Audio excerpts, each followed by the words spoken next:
took my family to a water park. It ruined our lives. Okay, buddy, we're right here. If you hurry, we can hit the wave pool before we go. I ruffled Will's hair, gave him a little push. He folded his arms, defiant. The racing slide. It's the funnest one. Most fun, I corrected. And whatever you say, Willie. He nodded with a humph, satisfied, and scurried off. He weaved his way through the molasses of the crowd, splitting families and couples as he homed in on the dilapidated porta potty. This was one of the few recent attempts Will had dared to use the bathroom all by himself. He was capping a good run, but being out of the house, I kept an eye on the door for any signs of distress. Said it 100 times, I would have noticed anyone coming or going. Maybe 5 seconds I looked away. Was that enough time for him to jump out?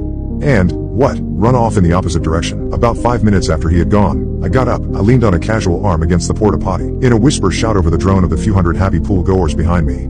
Buddy, it's me. How's it going in there? There was movement inside. I swear it wasn't my imagination. I heard something. I turned and saw my wife, Dippin' Dots in one hand and waving with the other. Can't call it a day at the water park without ice cream. I smiled and wrinkled my nose as a joke. Alright, Will, I'm coming in. The door was unlocked. I made an effort to open it as little as possible and slip inside. I did a double take, turned a full 360, checked the neighboring porta potty and returned. No, he couldn't have. I peered down, past the toilet seat. Log-sized turds floated in the septic stew below. Will? I stepped outside and circled the porta potty. Will?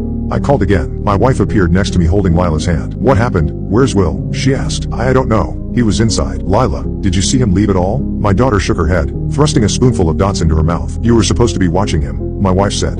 I know. I grabbed the arm of a man nearby. Excuse me, sir. Did you see my son leave this porta potty here? I described Will in detail. He saw the desperation in my eyes but shook his head. Sorry, try the lifeguard station. I'm sure this happens all the time. He wished us luck and I thanked him. My wife was beginning to cry. She was starting to scare Lila. I ran ahead, cutting through one of the splash pads and hopping the fence to the lifeguard station. Oh, excuse me, sir. Some acne-riddled teenager with a red and white uniform stood up from behind the desk.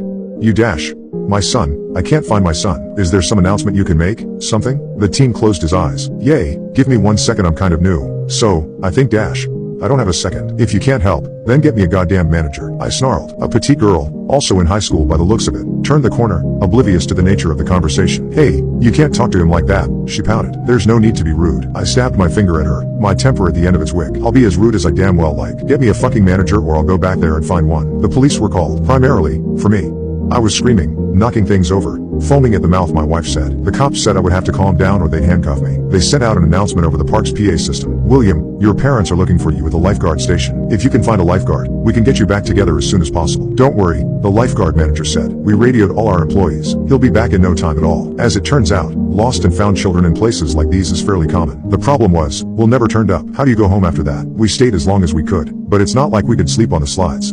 So, the same day I left for the water park with my family, we returned, one short. Lila didn't know what was happening. We told her Will had gotten lost and the police were looking for him. She asked why we weren't looking for him. She began to cry. The funny thing about humans is how simultaneously effective and ineffective we are at lying to ourselves. Because a deep part of yourself, something in your core where you know you can trust it, smells the bullshit. And yet we'll take that lie and run, far as we can, until our legs give out or we crash face first into a wall. After the first day, that piece of me in my core knew I'd never see Will again. But I ran like hell. My lust for closure deflated my marriage like a water balloon with a leak. I was stupid to think I wouldn't get laughed out of the court during custody proceedings. But the one reprieve I had came yesterday. If I couldn't have answers, if I couldn't have my family or my son back, then I'd have some sweet revenge. This last year, I've been leading media campaigns, doing interviews, degrading myself to what I used to frown on and call an activist.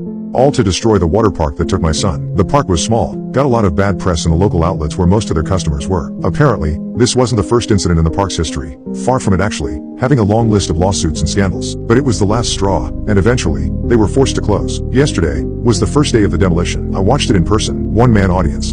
And it felt good. I was getting ready to leave around midday when a commotion in the site held me. Axe. Grab the axe. The crew was in mayhem. And advantageous to my curiosity, no one was around to stop me hopping the barrier to get a closer look. It's dead. Stop. It's dead. I was too far to see what the men were standing over and crept closer. Fucker, that's a world record. Call someone. Who? The police. Animal control. Call someone. Christ's sake. Where did you find it? In here. Well, go check it. Be careful. 2. I felt my way along a bulldozer. Close enough now. And stuck my head past the edge. The scene made my knees buckle. I couldn't comprehend what I was looking at. Dead, and covered in hacks and slash marks, was a python. Never mind a snake. It was the largest animal I'd even seen up close. Long as a school bus, longer even, stretched out. Despite its size, it looked thin, as if it hadn't eaten in weeks. Tell me what happened. One of the construction crew asked a younger member. We was using the machine and clearing the area like she said. Went and knocked over them porta potties and the dragon came, rearing its head, out one of them holes beneath. The crew began to buzz, taking pictures of the beast and kicking it. The construction man nodded and called for the worker who had gone to check the hole. Come on out. That's a shit hole. Nothing to find. The boss. The site fell silent. What is it? There's bones. There's bones down here. I woke up screaming the next morning, wandered around the house until I went for the newspaper. After all the pieces were collected, the bones they found belonged to 10 unique skeletons.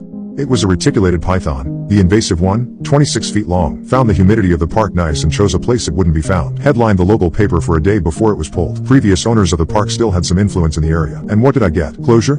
I would have rather been buried with my unanswered questions.